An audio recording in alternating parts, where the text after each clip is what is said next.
Okay, welcome back to another recap episode of Third and 23. I'm gonna recap, quick recap of Week 16 of the NFL season and how I did on my picks and predictions this week. It's a rocky start up. Let me go ahead and update that record too. It's a rocky start this week with the Saturday games. Gave you guys two Saturday games, two high stake plays, and they didn't work out. It didn't work out. The Bengals. I took the Bengals. I laid it 2.5 against the Steelers. And I've told you guys this one of my college picks, man. When I whiff, I whiff by possession, touchdown, or something like that. That's typically how I whiff. But every once in a blue, I get it way wrong. And this Bengals game, I got it way wrong. Um, the Steelers missing all these starting DBs. They end up losing to Landon Roberts, their middle linebacker. In the first half of the game, they had to go with a used to be retired um, Miles Jack in there. So you're thinking the Bengals offense, man, they're gonna move it up and down the field. And actually, you know what? Jake Browning did throw for over 300 yards in this game. But man, they did not make the plays they needed to make to get the ball in the end zone. And Drake Browning, he threw three picks. I think they set up 14 points as the Steelers won this game 34-11, dominated from the jump. Just they couldn't cover George Pickens. They couldn't finish drives offensively. Now Jake Brown looked like the guy that I told you guys back when he first started against Pittsburgh, that he doesn't have the physical talent to be a consistent quarterback in this league. He looked good game managing the past couple weeks, but it finally, I guess, caught up to him against a bad Pittsburgh Steelers team. I'm just be honest, this came out of nowhere to me. I didn't see this coming. I was pretty confident the Bengals would win and cover that 2.5. And if they did lose, if I got this wrong, I would have expected this to be like Steelers by 3, something like that. I can't believe that they got crushed in this game with playoff aspirations on the line. So 34-11, we whiff on that pick. Then the later game, Bills at Chargers. Now I told you guys. Now I put 12 here. It was bouncing back between 12, 12 and a half. I did it at 12, but I did it early in the week, actually at 11 and a half. Doesn't really matter. Still whiffed here. I told you guys on video. The only thing that gave me pause to lay such a big number is that these guys are going across the country against a bad team that they can overlook, right? But I didn't think they would because the Bills aren't in the playoffs right now. They need to win. But, they got the win. They won 24-22. But this game seemed kind of like a just get out of LA with the win kind of game. That's if you guys watched the game, that's what the flow of this game felt like. Get out of LA with the win kind of game. I don't yeah, I don't think the Bills never really threatened, in my opinion, to actually cover this 12.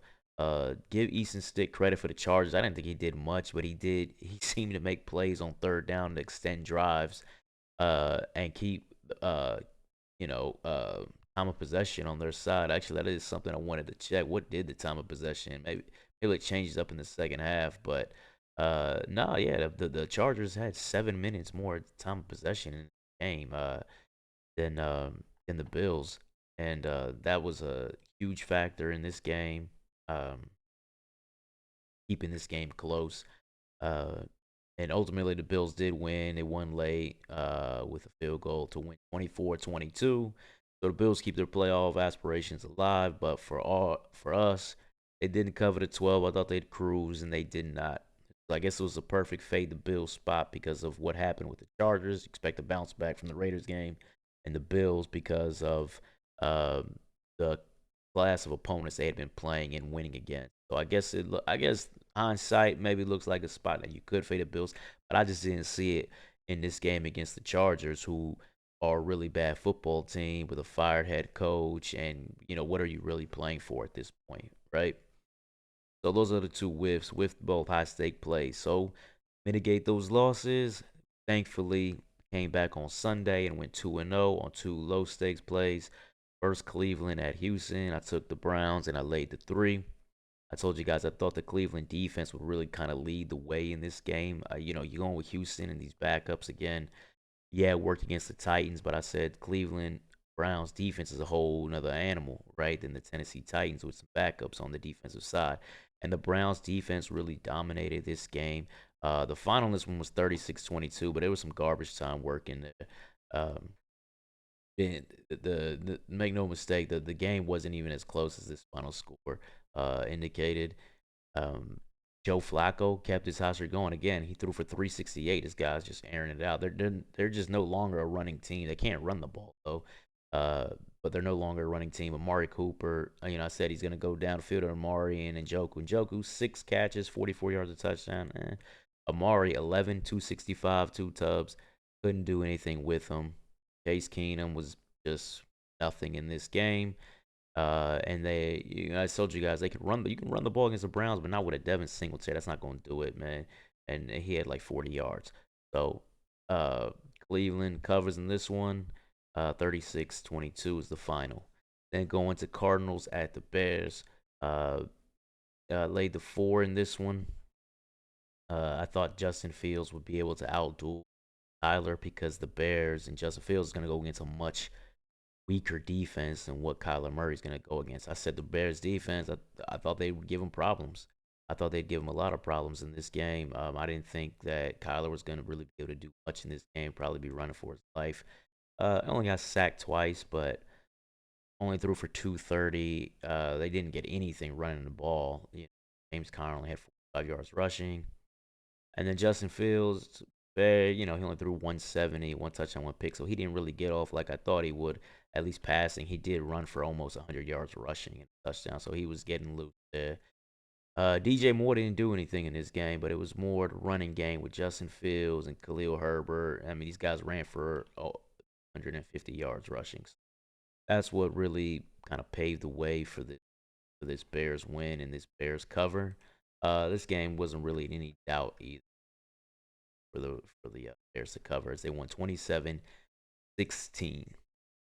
So again, we went 2-2. That puts my ATS since week 12 up to 15-5. So still, I mean, that's what like 75%. So we're still cruising along. We're doing pretty well, doing pretty strong. Whiffing on two my only high stake plays too. Not a good look, but I guess sometimes this stuff happens. So I look forward to having some stuff here in week 17. I got how I am. Am I doing the Thursday game finally? Yes, Browns. I don't know, but we'll see. I gotta get down to my model, break it down, and I'll see what kind of games I have for you guys this weekend and maybe on Thursday. But anyways, if you like the content, please like, follow, subscribe, as you're going to see my YouTube channel here in a few seconds. Take care.